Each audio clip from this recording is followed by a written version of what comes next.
Con una infame rúbrica en la historia de la Segunda Guerra Mundial, Auschwitz se convirtió en sinónimo de horror ejercido por la Alemania nazi y en un símbolo del brutal genocidio que fue el Holocausto. El complejo, ubicado en Oswiecim, a unos 43 kilómetros al oeste de Cracovia, estaba formado por 3 extensos campos de concentración, exterminio y trabajos forzados, además de otros 45 campos satélites de menor envergadura. Allí fueron enviados más de 1.300.000 prisioneros, de los cuales al menos un 90% fueron judíos, mientras que gitanos, polacos, comunistas y prisioneros de guerra compusieron el 10% restante. Con un siniestro letrero en la entrada que rezaba «El trabajo libera», los oficiales de la SS recibían a los cautivos o deportados, quienes eran muy conscientes del destino que les aguardaba. La fama de Auschwitz predecía al lugar, ya que fue uno de los primeros campos que recibió intelectuales polacos y disidentes al régimen nazi. Entre 1940 y 1945, más de 1 millón de personas perdieron la vida en las instalaciones, las cuales tras la caída de Adolf Hitler sirven como un museo y memorial para las víctimas del Holocausto, señalado por la UNESCO como un patrimonio de la humanidad para recordar uno de los momentos más oscuros del siglo XX. Acompáñanos en un nuevo episodio de Historia Militar para conocer uno de los complejos de tortura y genocidio más brutales de la Alemania nazi, el campo de concentración y trabajos forzados de Auschwitz. ¿Estás listo?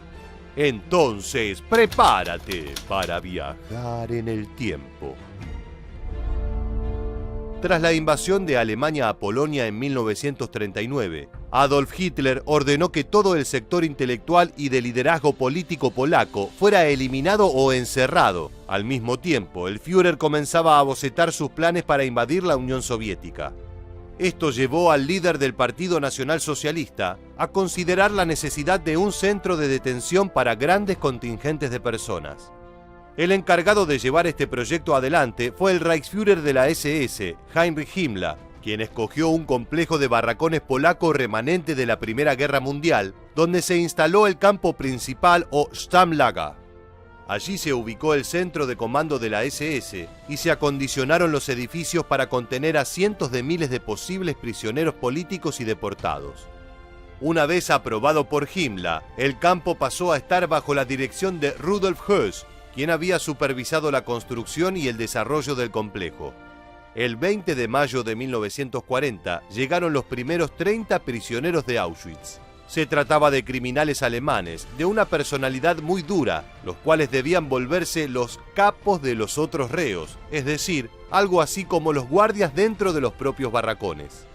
Estos hombres fueron quienes modelaron las prácticas violentas y sádicas con las que torturaron a los primeros 700 prisioneros políticos polacos, que fueron enviados el 14 de junio. Esta forma de controlar a las masas mediante la violencia pasaría a ser el modus operandi básico entre los internos. De esta manera los alemanes se aseguraban que los propios presos mantuvieran un orden o estatus a través de la coerción entre veteranos e ingresantes. Todos los prisioneros fueron identificados con números entre el 31 y el 758.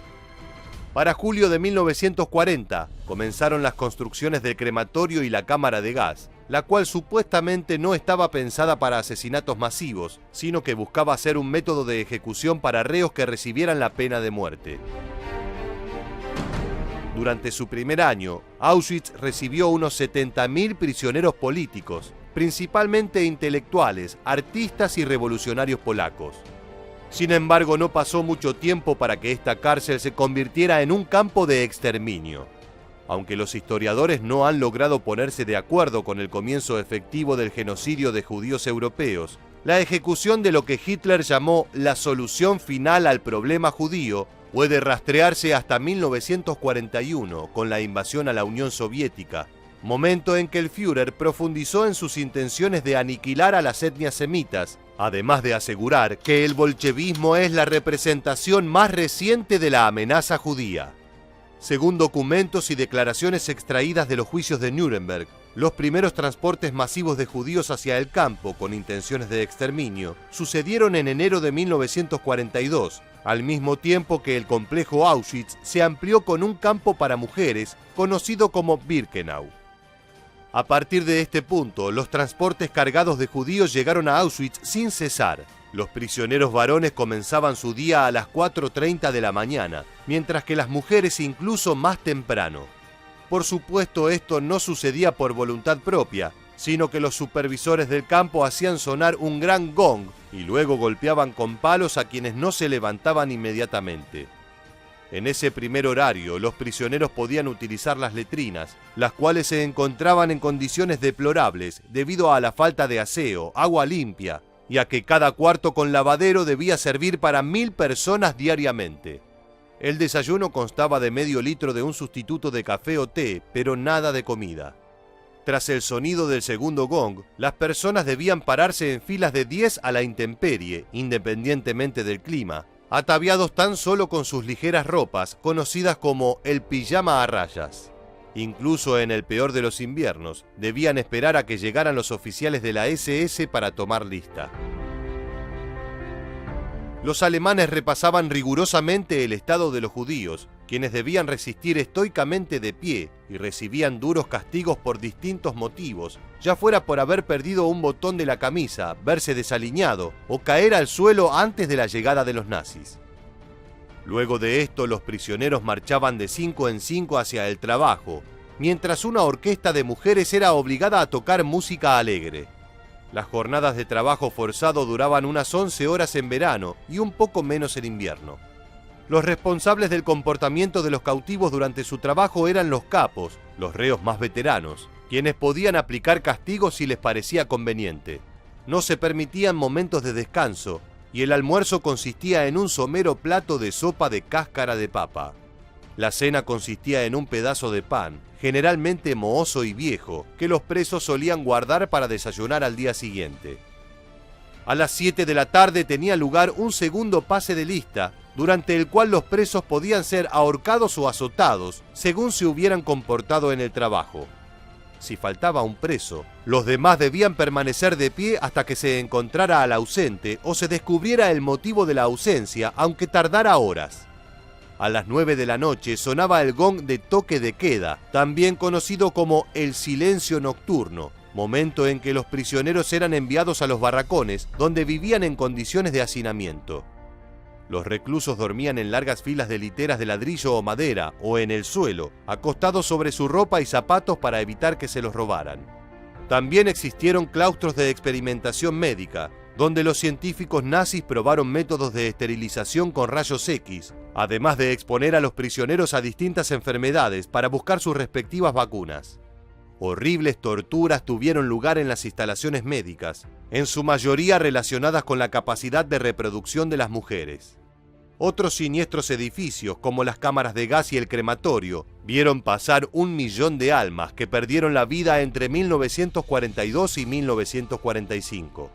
Para el final de la Segunda Guerra Mundial, los nazis intentaron eliminar la evidencia dentro de los campos de concentración y sometieron a decenas de miles de convictos, sobrevivientes de los campos, a caminar sin descanso, comida o bebida, cientos de kilómetros en las llamadas Marchas de la Muerte. El 27 de enero de 1945, el Ejército Rojo liberó Auschwitz, aunque dentro solo quedaban unos 7.600 prisioneros en terribles condiciones de salud.